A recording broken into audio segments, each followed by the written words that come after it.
Hello and welcome to Public Pictures Theater, where we will be watching the 1940 musical Second Chorus, starring Fred Astaire, Paulette Goddard, and Artie Shaw.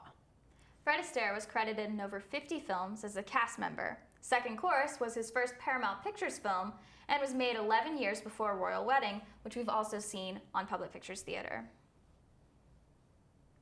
Fred Astaire actually claimed this was the worst film he ever made, and while Artie Shaw agreed, saying it put him off acting. Despite their personal opinions, the film was still nominated for awards. In 1941, Second Chorus was nominated for 2 separate Academy Awards, one for Best Musical Score and one for Best Original Song for the song Love of My Life. While making this film, Astaire's dance partner Ginger Rogers was working on her own film, Kitty Foyle. Rogers actually won an Oscar for Best Actress for that film, and in response, Astaire sent her a telegram that simply read, "Ouch."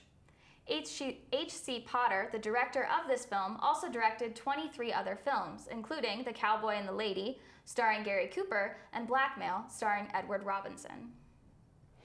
And the character of Artie Shaw is played by the real Artie Shaw, who composed the music for the film. The group that he plays with and conducts in the film is the Artie Shaw Band.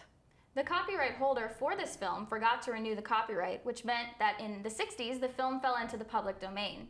Since then, there have been many copies made and distributed. It's hard to find a version that hasn't been heavily edited or degraded in quality due to duplication. But here in Public Pictures Theater, we have a great resource where we can watch the original films in all of their great glory. So please sit back and enjoy Fred Astaire in Second Chorus.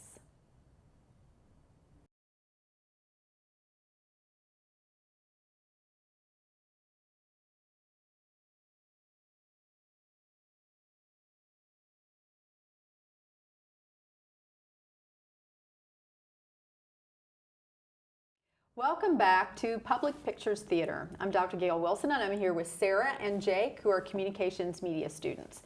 We're going to be talking about Fred Astaire's Second Chorus.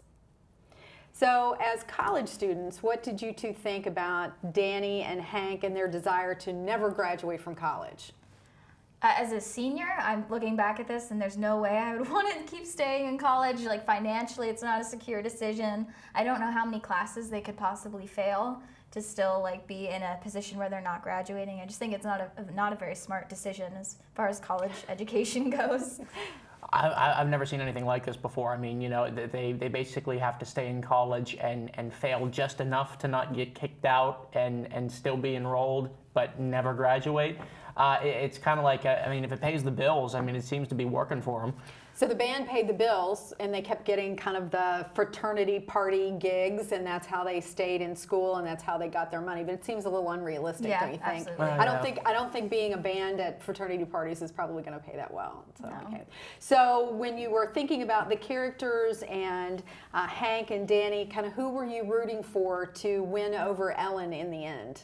Personally, neither. I was hoping she'd end up with Artie Shaw, just because he was a stronger character. He seemed much more mature, and I liked that he wasn't competing for her attention like the other two were. I just thought they were kind of silly and not great characters with each other, so I didn't think they would be great for Ellen either. You know, Fred Astaire, he was the main character, so you knew the way the wind was blowing, and he kind of played he's that. The star. Yeah. Right, and he played kind of the lovable roguish type, and so you knew he was kind of like the ladies' man. At the same time, Hank, you know, I really felt for Hank because basically Fred Astaire's character kept undercutting him at every turn. And that's something friends do to each other. Well, but to that degree, I mean, if you had your friends treat you like that, would you still be friends with them? No, absolutely Probably not. I don't think so if I were to tell you that Ellen, the actress who played Ellen, Paulette Goddard, was married to one of the men in that movie, which one would you pick? Not Fred Astaire. No, she was not married to Fred Astaire. She was married to Burgess Meredith, who was the actor who played Hank, and they were married at the time the film was being made. So he did get the girl. He did get the girl. And in real life, he got the girl. So regardless of what Fred Astaire might have thought. So when you think about the kinds of movies that Fred Astaire was really known for, which were these big dance numbers and big ballets and you know, lots of ballroom dancing with the other actresses that he performed with, what did you think about this movie in terms of the musical numbers? So we've actually watched Royal Wedding on Public Pictures Theater before, so that's another one of those Fred Astaire movies, and there's a lot of great dance sequences in that film. He dances with a lot of interesting props, and there are really grand sequences, and the songs are so well composed. And one of my favorite films is actually Funny Face, which stars Audrey Hepburn and Fred Astaire. And in all of those sequences, they've got really dramatic, and you can pinpoint what the dance is from if you see it somewhere else. And in this, I felt like the only dance that really stood out was the one at the end when he's conducting the big band. And he's got some really great moves going in there with the conducting, but other than that, there's not a dance sequence or song in this film that's really discernible from the rest of his aesthetic and the rest of his filmography. Although the music did win some awards, right. but I think you're right. And I think, when you look at the other films that he did with, particularly, of course, with Ginger Rogers, she's always got on a big, gorgeous ball gown, and there's lots of movement, and that just was kind of missing from this. Yeah, it was nice to watch. You could tell the man's very talented and dedicated in what he's doing. I mean, especially in the modern day, whenever you have pretty much stunt doubles for everything, it's nice to see, actors back then who could sing, dance, and act. They could just kind of do it all. But I've never seen anything else that Fred Astaire has done. I'm going to take your word for it that it wasn't as great as a lot of his other numbers. But what was there was pretty decent. How do you think that this movie compares to more contemporary films that have a lot of music in them? That music that would appeal to more to your generation. How would you think that would compare?